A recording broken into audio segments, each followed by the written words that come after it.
বন্ধুরা, পরীক্ষাতে আসার মতো ২৪টি গুরুত্বপূর্ণ এসএকিউ ঋতুচর্যা কবিতা থেকে। তো দেখে নাও সেই প্রশ্নগুলি। প্রথম প্রশ্ন রয়েছে, দেখো, ঋতুচর্যায়াহ উৎস্থানং কিম, অর্থাৎ ঋতুচর্যা কবিতার উৎস গ্রন্থ কি? কহ অস্য গ্রন্থস্য প্রণেতা, কে এই গ্রন্থের প্রণেতা বা রচয়িতা? বন্ধুরা, উচ্চারণের সুবিধার জন্য আমি নিচে কিন্তু উচ্চারণের বাংলাগুলো করে দিয়েছি। উত্তর হবে তস্যা শীতয়ঃ নামকে ষষ্ঠ অধ্যায়াত, অর্থাৎ ঋতুচর্যা কবিতার উৎস গ্রন্থ হল তস্যা শীতয় নামে ষষ্ঠ অধ্যায়। এটির প্রণেতাকে মহর্ষিঃ চরকঃ। তারপরের প্রশ্ন রয়েছে, দেখো, অগ্নিবেশঃ কহ আসীৎ, অগ্নিবেশ কে ছিলেন? সহ কিং রচিতবান, তিনি কি রচনা করেছিলেন? উত্তর হবে ভগবান আত্রেয়স্য প্রিয়ঃ শিষ্যঃ আসীৎ অগ্নিবেশঃ, অর্থাৎ ভগবান আত্রেয়ের প্রিয় শিষ্য ছিলেন অগ্নিবেশ। সহ অগ্নিবেশ তন্ত্রম রচিতবান, তিনি অগ্নিবেশ তন্ত্র রচনা করেছিলেন। তারপরের প্রশ্ন রয়েছে, দেখো, আয়ুর্বেদস্য কতি সম্প্রদায়াঃ দৃশ্যতে, অর্থাৎ আয়ুর্বেদের কতগুলো সম্প্রদায় দেখা যায়? উত্তর হবে অষ্ট সম্প্রদায়াঃ সন্তি, অর্থাৎ 8টি সম্প্রদায় দেখা যায়। যথা বলা হচ্ছে আত্রেয় সম্প্রদায়ঃ, ধন্বন্তরী সম্প্রদায়ঃ, শালক্য সম্প্রদায়ঃ, ভূত বিদ্যাতান্ত্রিক সম্প্রদায়ঃ, কৌমারভৃত্য সম্প্রদায়ঃ, অগতান্ত্রিক সম্প্রদায়ঃ, রসায়ন তান্ত্রিক সম্প্রদায়ঃ, বাজিকরণ তান্ত্রিক সম্প্রদায়ঃ। বন্ধুরা, এখানে একটু মনে রাখবে, এই জায়গাটা কিন্তু একটা কমা পড়েনি, মিস্টেক হয়েছে। চরক কহ আসীৎ, চরক কে ছিলেন? চরক সংহিতায়াঃ কতি স্থানানি সন্তি, অর্থাৎ চরক সংহিতায় কতগুলো স্থান আছে? উত্তর হবে মহর্ষি চরকঃ চরক সংহিতায়াঃ সংস্কারঃ আসীৎ, অর্থাৎ মহর্ষি চরক চরক সংহিতার সংস্কার করেছিলেন। চরক সংহিতায়াঃ অষ্টৌ স্থানানি সন্তি, অর্থাৎ চরক সংহিতায় 8টি স্থান রয়েছে। তারপরে প্রশ্ন রয়েছে, দেখো, চরক সংহিতায়াঃ অষ্টানাং স্থানানাং নামানি লিখিত, অর্থাৎ চরক সংহিতার 8টি স্থান লেখো। উত্তর হবে সূত্র স্থানম, নিদান স্থানম, বিমান স্থানম, শারীর স্থানম, ইন্দ্রিয় স্থানম, চিকিৎসা স্থানম, কল্পস্থানম, সিদ্ধি স্থানম চ ইতি। তারপরের প্রশ্ন, দেখো, ঋতুচর্যায়াং কা আলোচনা বিদ্যতে, অর্থাৎ ঋতুচর্যা কবিতায় কি আলোচনা আছে? উত্তর হবে নিরোগ শরীর লাভায়, অর্থাৎ নিরোগ শরীর লাভ, দীর্ঘায়ু লাভায়, অর্থাৎ দীর্ঘায়ু লাভ, চ কিং কর্তব্যম, অর্থাৎ এগুলো লাভের জন্য কি করা উচিত? ইতি ঋতুচর্যায়াঃ আলোচ্য বিষয়ম, এইটি ঋতুচর্যার আলোচ্য বিষয়।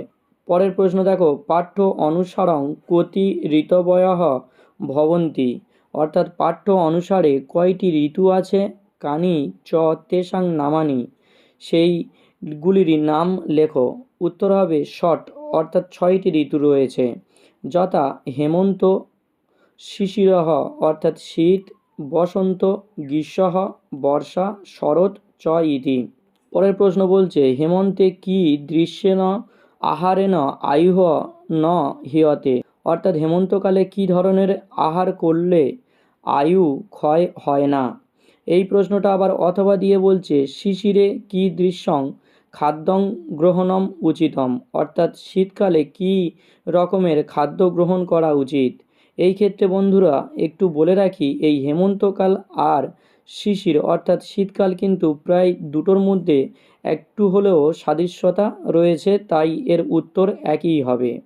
উত্তর হবে গোরসান ইক্ষু বিকৃতি বসাং তৈলং নবদনম উষ্ণং ত্বং চ যহ নিয়তম উপভোগং করতি তস্য আয়ুঃ ন হিয়তে, অর্থাৎ কি বলছে? অর্থাৎ বলছে গোরসান অর্থাৎ দুগ্ধজাত, ইক্ষু বিকৃতি অর্থাৎ কি বলছে? আখের রস থেকে উৎপন্ন গুড়, বসাং অর্থাৎ বলছে ঘি, তৈলং অর্থাৎ বলছে তেল বা তৈলাক্ত খাবার। তারপরে কি বলছে?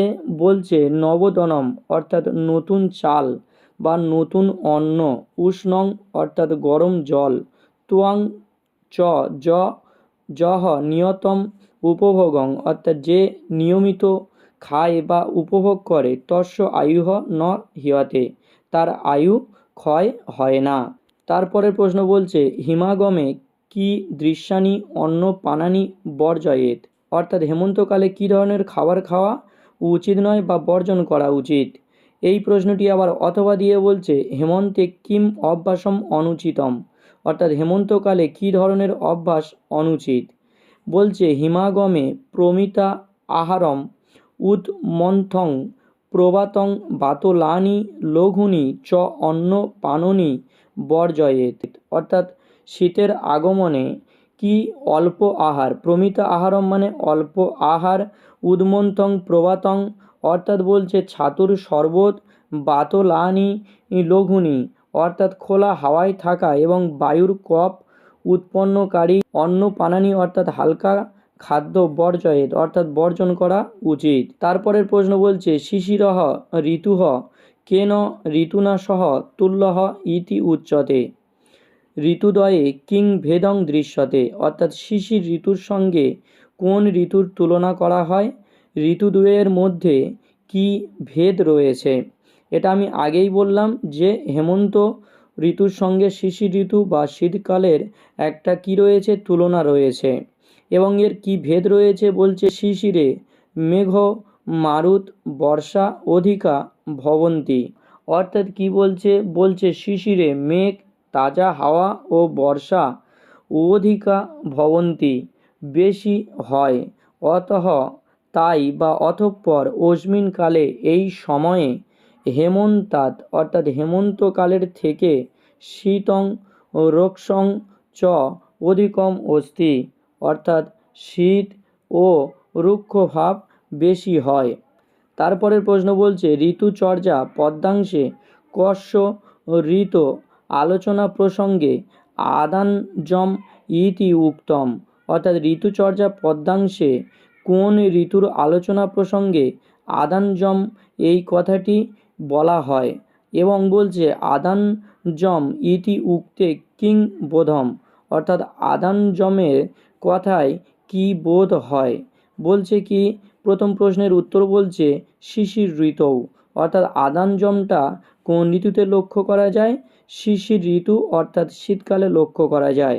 আদানযম কথাটির অর্থ কি, বলছে যে সূর্যস্য উত্তরাং দিশাং প্রতি গমন কালম আদানম ইতি উচ্যতে, অর্থাৎ সূর্যের উত্তর দিকে গমন কালের সময়কে আদানম বলা হয়ে থাকে।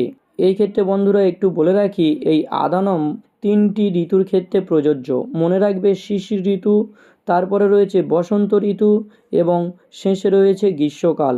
পরের প্রশ্ন বলছে শিশিরে কিং দৃশ্যম গৃহম আশ্রয়েত, অর্থাৎ শিশিরকালে বা শীতকালে কীরকম ঘরে আশ্রয় নেওয়া উচিত।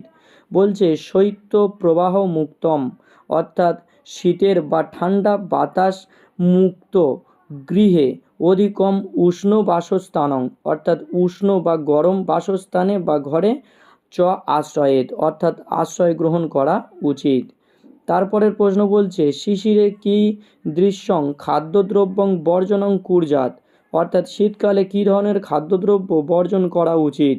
উত্তরে বলছে কি শিশিরে কটু তিক্ত, অর্থাৎ শীতকালে কটু তিক্ত কষায়ানি, অর্থাৎ কষায় বায়ুবর্ধকং, অর্থাৎ বায়ুবর্ধক হালকা, লঘুনি মানে হালকা, শীতলম অন্ন পানানি, অর্থাৎ ঠান্ডা খাদ্য পানীয় চ বর্জনী আনি, অর্থাৎ বর্জন করা উচিত। পরের প্রশ্ন বলছে বসন্তে কায়াগ্নি কহ বার্ধতে, অর্থাৎ বসন্তকালে কে কায়াগ্নিকে বাধা দান করে। অথবা প্রশ্ন বলছে বহুনো রোগান কদা প্রকুরুতে বর্ধন্তে বা, অর্থাৎ বহু রোগ কখন উৎপন্ন হয়। উত্তর বলছে শরীরে সূর্য কিরণ প্রভাবাৎ নিচিতঃ, অর্থাৎ শীতকালে সূর্য কিরণের তাপ নিচিতঃ অর্থাৎ বৃদ্ধিপ্রাপ্ত হওয়ায় শ্লেষা কায়াগ্নি বাধতে, অর্থাৎ শ্লেষা কায়াগ্নি বেড়ে যায়। ততঃ বহুনো রোগান পরিলক্ষন্তে, তারপর বহু রোগ লক্ষ্য করা যায়। এবারে বন্ধুরা তোমরা অনেকেই বলবে যে শ্লেষাটা কি, একটু বলে রাখি বন্ধুরা, শ্লেষা হচ্ছে সেটি হলো ফুসফুসকে ময়লা, ধূলিকণা, জীবাণু, ধোঁয়া, ভাইরাস ও অন্যান্য বাহ্যিক বস্তু দেহে ঢোকা থেকে রক্ষা করে। ঠান্ডা বা জীবাণুর আক্রমণে শ্লেষা বা যার নাম বলা হয় মিউকাস নিঃসরণ বেড়ে যায়। পরের প্রশ্ন বলছে বসন্তকালে বমনাদিনী কর্মাণি কিমর্থং কারয়েত, অর্থাৎ বসন্তকালে বমনাদি কর্ম কেন করানো উচিত।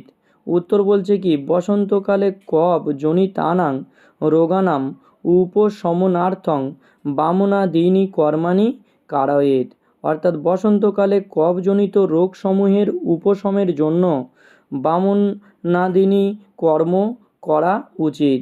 পরের প্রশ্ন বলছে বসন্তকালে কিম বর্জয়েত, অর্থাৎ বসন্তকালে কি কি বর্জন করা উচিত।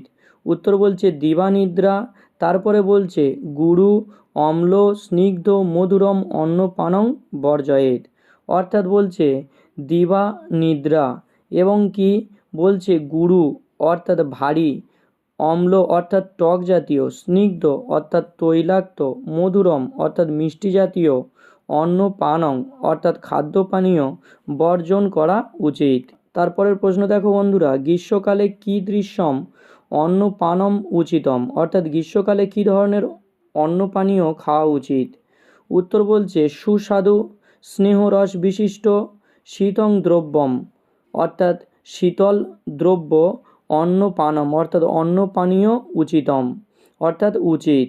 এর সঙ্গে মনে রাখবে যে স্পেসিফিক ঘৃতং অর্থাৎ ঘি, পয়ঃ অর্থাৎ দুগ্ধ এবং সশাল্য অন্নম অর্থাৎ শালিতণ্ডুলের অন্ন ভোজন করা উচিত।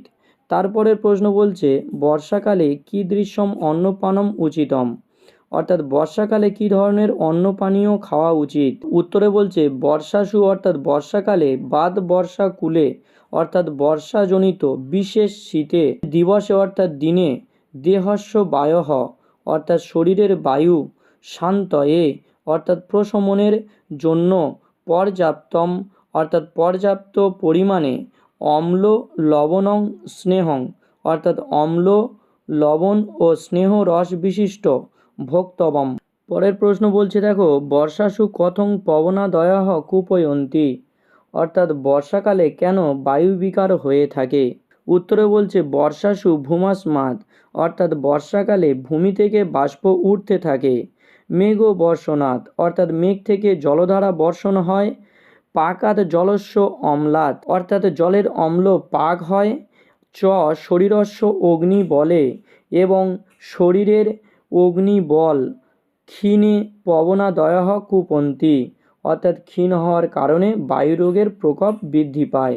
পরের প্রশ্ন বলছে শরদি প্রায়ঃ কহ কিমর্থং কুপয়তি, অর্থাৎ শরৎকালে কে কী কারণে বৃদ্ধি পায়।